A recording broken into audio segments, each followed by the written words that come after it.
Light. On World News Tonight, this Tuesday, the stock market recovers a big chunk of yesterday's loss. How does such a violent swing affect the individual investor? The financial and political crisis in Russia, what can these two diminished leaders do, if anything, about it? Breaking ball belted deep toward left. There she goes, number 55. And the race for the record. It takes two to make history. We talk to the one man who knows.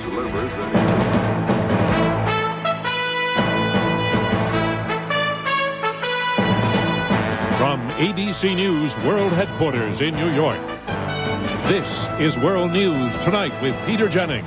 Good evening. There was a powerful rally on Wall Street today, but for millions of investors here, there, and everywhere, it was another volatile day. There was more trading today than ever before. More than 1 billion shares changed hands on the New York Stock Exchange alone.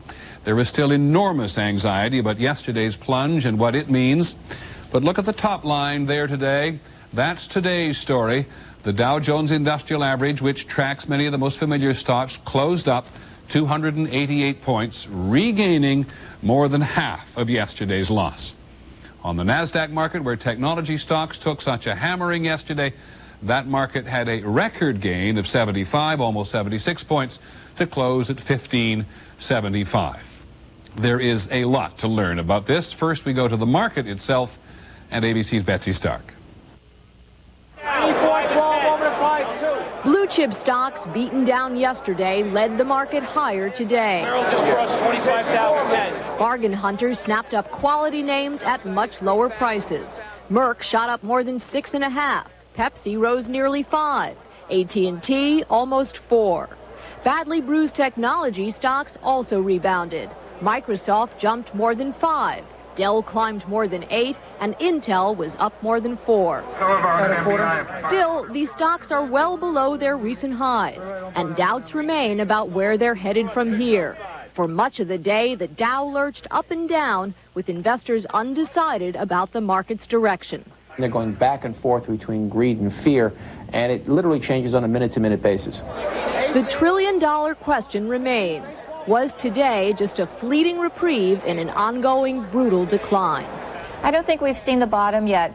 History would say after a day like Monday that the market will be very vulnerable to making a lower low somewhere in the next 6 to 12 weeks.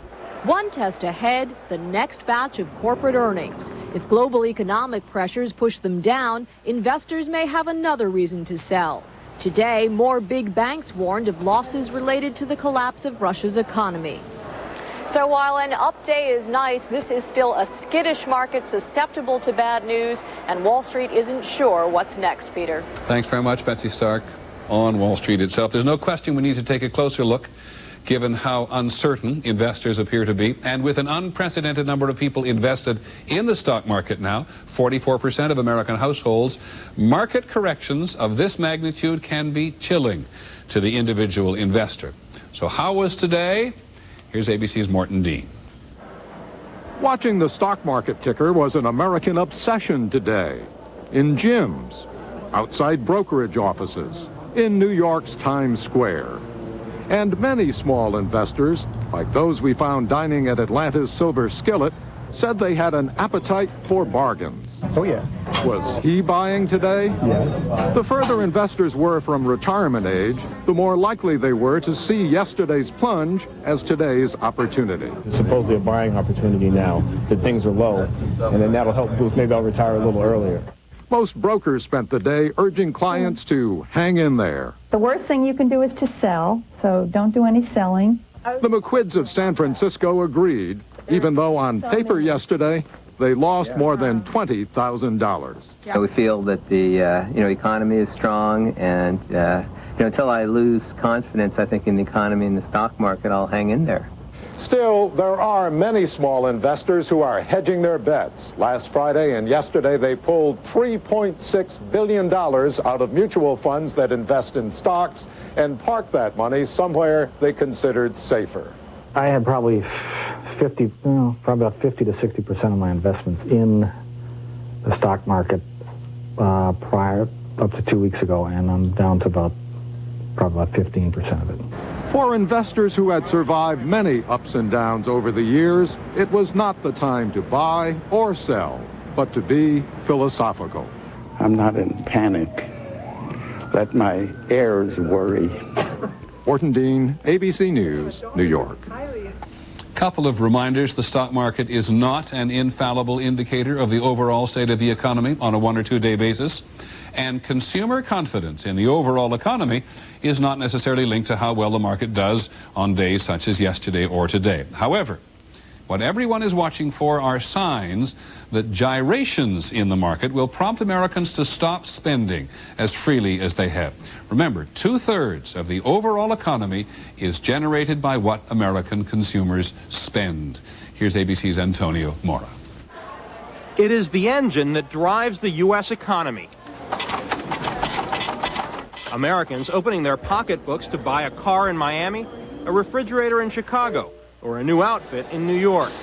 Free spending consumers have helped fuel the second longest economic boom since World War II. As the stock market was going up, people felt more wealthy and were willing to spend a little bit more. As the stock market goes down, they'll feel a little bit less wealthy and will probably spend a little bit less. And Americans will be less wealthy. Stocks now account for almost a quarter of a typical household's assets, even more than their homes. So it's no surprise that across the country today, many people said they would spend less, or at least more carefully. I've personally put off some large purchase items, such as big screen TV and other electronics. Even before the stock market's troubles, consumer spending had started softening. In July, it dropped for the first time in 2 years by 0.2%. Big-ticket items were hit much harder, declining 5.2%, and sales of new homes fell by 1.6%. In New York City, real estate prices and sales had soared with the stock market. Now some are putting on the brakes. We're currently renting and decided to rent for another year or so while we wait and see what happens with the market. We've already seen a quick reaction to what went on with the stock market yesterday. We had roughly 10% of our deals on the table, I'm sorry to report, change their minds about signing the contract. Most analysts think consumer spending will not slow down enough to trigger a recession. With salaries up and unemployment, inflation, and interest rates low, they think this will be only a small hiccup in the country's continued economic growth. Antonio Mora, ABC News, New York. Quick check in some other countries today. Japan was up nearly 2%. Hong Kong was down almost 3%. Germany down nearly 1%. And markets in Brazil up nearly 7%. In just a moment, the day's other news. A very strange summit meeting. President Clinton steps into the political maelstrom that is Russia today. And a lot of people thought they were million-dollar winners. We're not talking about the market. They were not. Congress wants to know why. This is World News Tonight with Peter Jennings. Brought to you by the makers of new Advil liquid gels.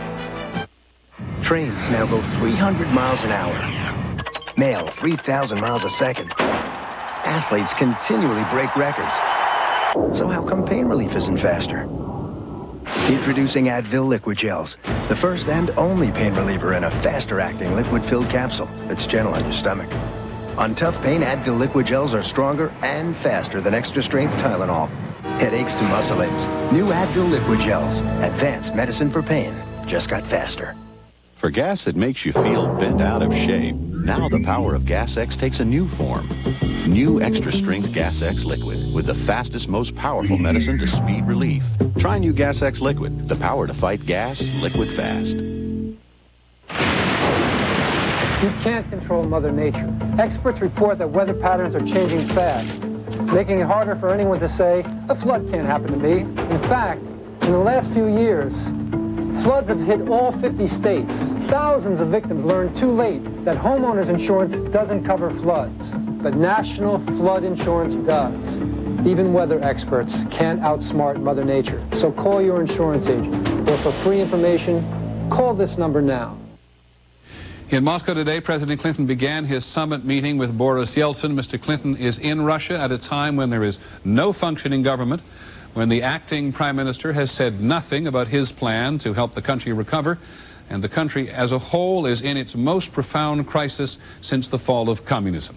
So how can Mr. Clinton hope to help the situation in any way?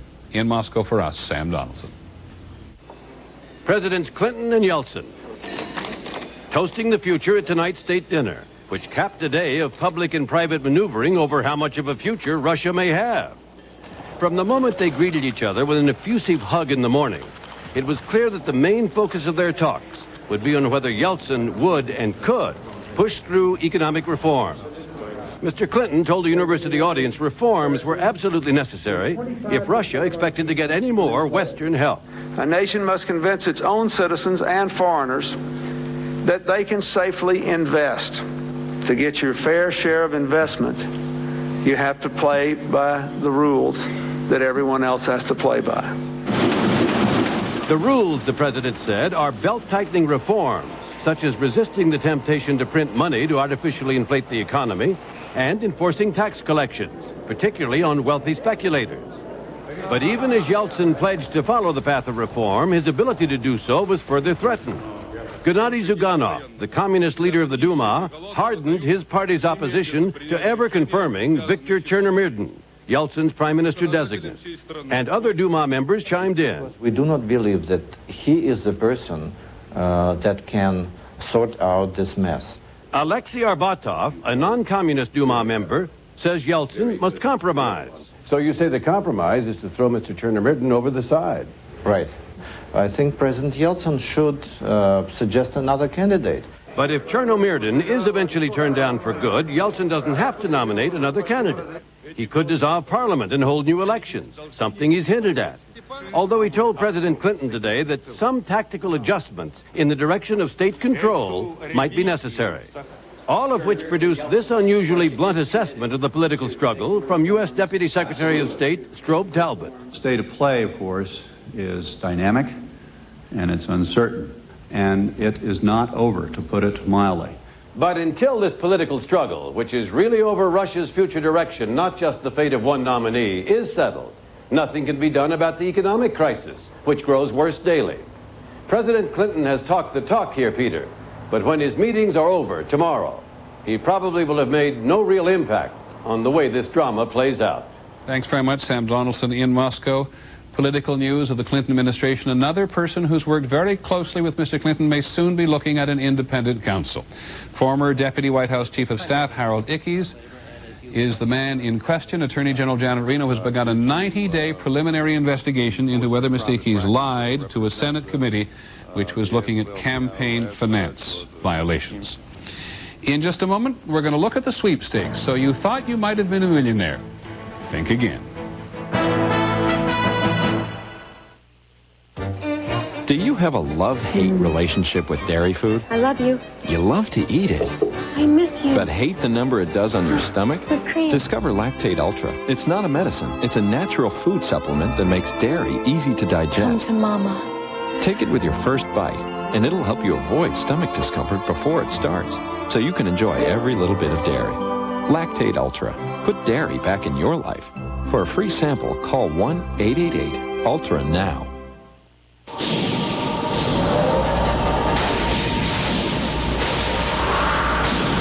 It's coming. And this time there's something new. Now there's a wind tunnel by Hoover that's self-propelled, so it almost works by itself. Tests show wind tunnel picks up more dirt than any other clean air upright.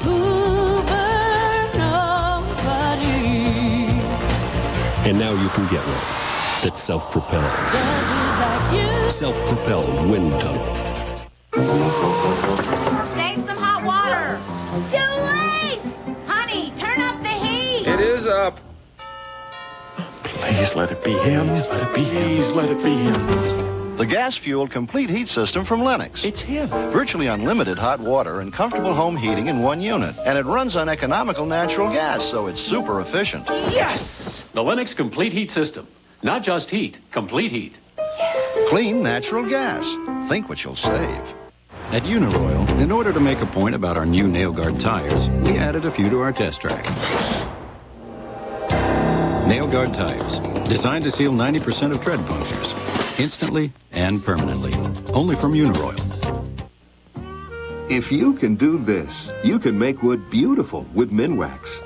And if you can do this, you can give wood lasting protection. Turning a house into a beautiful home is as easy as turning to Minwax. There's another big storm headed for the U.S. Tropical Storm Earl is about 240 miles south of New Orleans. Forecasters expect it to become a hurricane, and warnings have been posted from Pascagoula, Mississippi to Cameron, Louisiana. A hurricane watch, not quite as serious, has been set from Destin, Florida to High Island, Texas. Mandatory evacuations have already been ordered due south of New Orleans in Grand Isle, Louisiana, where as of now forecasters think Earl may, emphasis may, come ashore. In Southern California tonight, dramatic evidence that the 1st of September is indeed the traditional start of the wildfire season. Nearly 30,000 acres are burning in several counties. This one is in Riverside County, and it has caused the most property damage so far, 26 homes damaged and 100 residents evacuated. There is increasing pressure tonight on the companies that flood our mailboxes with letters promising instant wealth. And there's also increasing heat on the pitchmen who promote those companies. Today, Congress has heard from a number of people who believe that they were swindled in these sweepstakes. Here's ABC's John Martin. Senators heard stories about people like George Lum, who flew all the way from Hawaii to Tampa, Florida. Richard Lusk came from California. Doug McKitty from New York. Where's my money? They said they had to get to Tampa quickly to claim $11 million in a contest sponsored by American Family Publishers. Letters they received said, "It's down to a two-person race. You and one other person were issued the winning number. Whoever returns it first wins it all." The numbers match. They cannot deny it. But Lusk and dozens of others who made the trip were told they had not won anything and to go home. The letters were signed by Dick Clark and Ed McMahon, spokesman for the company, which is 50% owned by Time Warner. Congratulations, you're a millionaire. Neither would talk to us, but McMahon did talk to a radio station about the wording. It says you may join the other winners. There's a may and an if in every... This is not just some company that opened up a storefront. This is Time Warner. Time Customer Service processes the entries. A former worker says one entrant who came here was a 92-year-old priest desperate to collect the money. He wanted it to build a school for his church before he died. I mean, it was just... It was heart-wrenching. American Family Publishers uses the contest to solicit magazine subscriptions. It says it has changed practices to avoid misunderstandings. We were doing nothing wrong with those mailings, but we wanted to send a strong signal to consumers and policymakers that we were capable of real change. They haven't changed any of their practices at all. Gary Betts of Florida's Economic Crimes Unit says the company merely changed a few words. Their intent is to deceive them. It's illegal, and that's what the whole package is. Florida is one of 5 states suing American Family, which has already settled with 33 states for $2 million. But as senators seem to agree here today, without new laws, it will be very hard to protect the public from the most cleverly worded sweepstakes promotions. John Martin, ABC News, Washington. In just a moment, we're going to revisit the U.S. missile attacks after the attacks on the embassies in Africa. The Clinton administration having a hard time answering some questions. Since I made my chocolate chip cookies better than ever, everyone's talking. I don't know how you made them better, but you did. They're the bestest ever. Thank you. These new cookies rock. Thanks, dude. Wow, they're even better than before. I hear ya. Pillsbury's best chocolate chip cookies ever. Hot and fresh in only 15 minutes. Would you like one? News 2, first to take you inside the area's filthiest eateries. And now, every Wednesday on News 2 at 5 and 10, we'll reveal Nashville's highest and lowest scoring restaurants. Do you know what's on your plate? Find out every Wednesday on News 2 at 5 and 10. Traffic sounds bad. Yeah, so tell me about Cantex. Just jump to 43 even, you're long 20,000. What's the best way to sell that?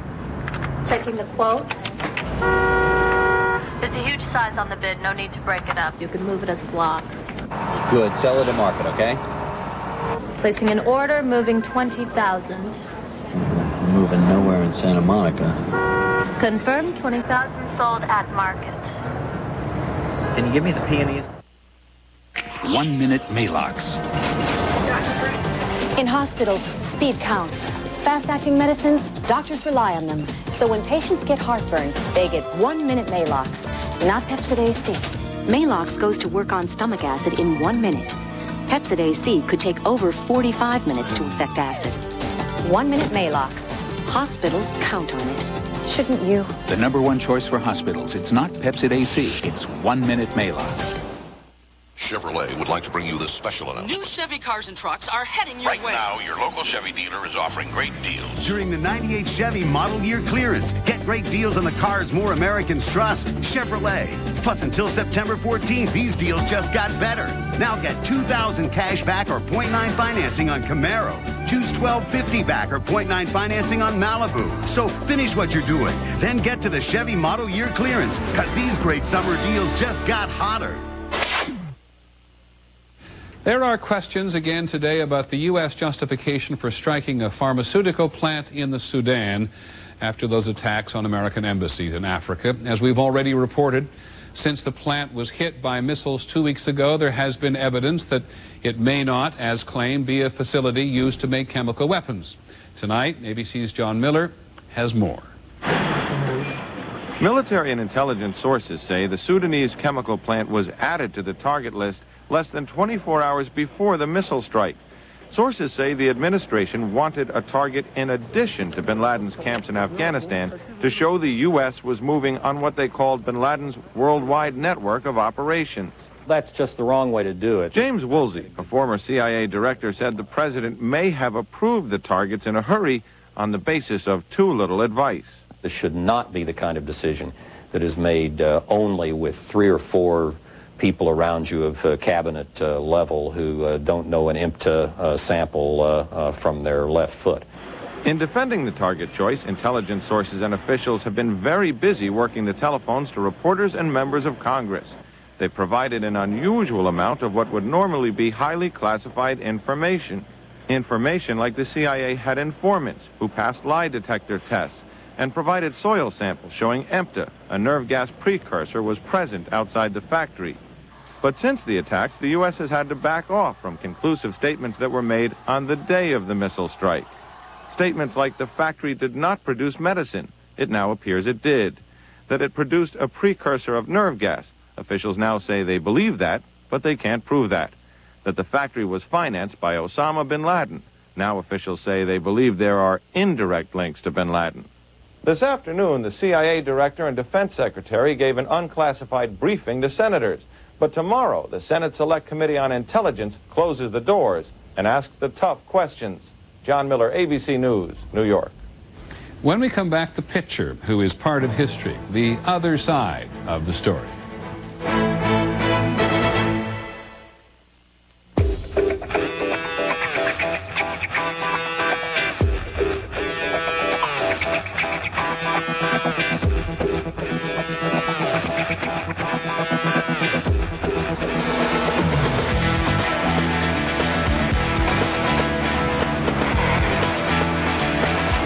All-new Mitsubishi Galant. Totally new styling, nicely equipped at $17,990. You're on Love Matters. When Love Matters, I'm here to help. Dave? Yeah, I'm having this problem with my girlfriend. It's kind of involved. Diarrhea. Get it, and you want it gone. You're a really good listener, you know. He needs Imodium AD. Imodium Advanced. It's even better. Only Imodium Advanced relieves diarrhea plus cramps and bloating by combining 2 medicines, and it's even faster than Imodium AD. So was I right to invite my mom along on my honeymoon? Oh, Dave, absolutely. Imodium Advanced. Faster relief you can count on. You see a business deal. At Sprint, we see data. Data that lays the groundwork, that allows people to collaborate. It's the sharing of information that helps build business. And with Sprint Ion, our integrated on-demand network, we'll soon be linked together with even greater ease, flexibility, and power. Because business runs on data, and data runs on Sprint. Black folk never fill up their gas tank all the way. We just put just enough gas in for the trip we going on that particular day. You want me to fill it up, man? No, give me $2. I ain't going that far. He's George Jefferson and Archie Bunker rolled into one. Darryl Hughley, Tuesday, September 22nd. Finally from us this evening, a somewhat different take on the home run record chase. Here comes the 0-1, and Sosa drives one to left field. That's back near the wall. Gone! With that from Sammy Sosa of the Cubs last night, he and the Cardinals' Mark McGwire are tied in this much-watched, heavily reported race to make Roger Maris's 61 in 61 record a thing of the past. We know one man who will be somewhat relieved. Here's ABC's John Frankel. Here's the windup. Fastball hit deep to right. This could be it. Way back there. When Roger Maris belted his way into the record books with his 61st home run, he did not go alone. This is the man who delivered the pitch that day, a 24-year-old rookie, Tracy Stallard. Probably if that hadn't happened, you'd have never heard my name. So it's kept me alive. This is Tracy Stallard, in a fairly nondescript 6-year career, Stallard surrendered 91 other home runs, but he's lived with this legacy for 37 years. Stallard delivers, and he wishes it had never left his hand. I mean, I'm not glad to give up a home run, no, or to lose a ball game. But the way it happened, I'm happy about it. Now 61, Stallard spends his days golfing, fishing, and helping out some friends in the construction business, who have also set up a website selling baseballs signed by the infamous pitcher. He sends a rocket deep toward left. As Sammy Sosa and Mark McGwire close in on Maris's record, there is talk about who might be the next Tracy Stallard, who will be in the line of fire and have a career defined by a single pitch knocked out of the ballpark. The Milwaukee Brewer pitchers, a relatively anonymous group, are good candidates. They face McGwire 3 more times, and Sosa another 5, setting the pitchers up for the kind of fame nobody's looking for. I don't want to be attached to it, and I'd rather make my way in a more positive way. But there is a very real possibility that one of these pitchers could become a partner in history. If I'm the one, I just hope I'm not the one to give up both of them, to Sosa and McGwire. Tracy Stallard is excited by the home run chase. He suggests it is good to have a sense of humor about it, and the pitchers should not be afraid of how time might treat them. I would say go after them, and if it happens, it happens. Because they're not going to put you in jail. John Frankel, ABC News, St. Louis. So many people are rooting for the record to be broken. Tomorrow we're going to go to the one town in America where virtually no one wants to see it fall. And that is our report on World News Tonight. Later this evening on Nightline, with an unpaid army guarding nuclear weapons, how much worse can the crisis in Russia get? I'm Peter Jennings. Nice to be back. Have a good evening. We'll see you tomorrow, I hope. Good night.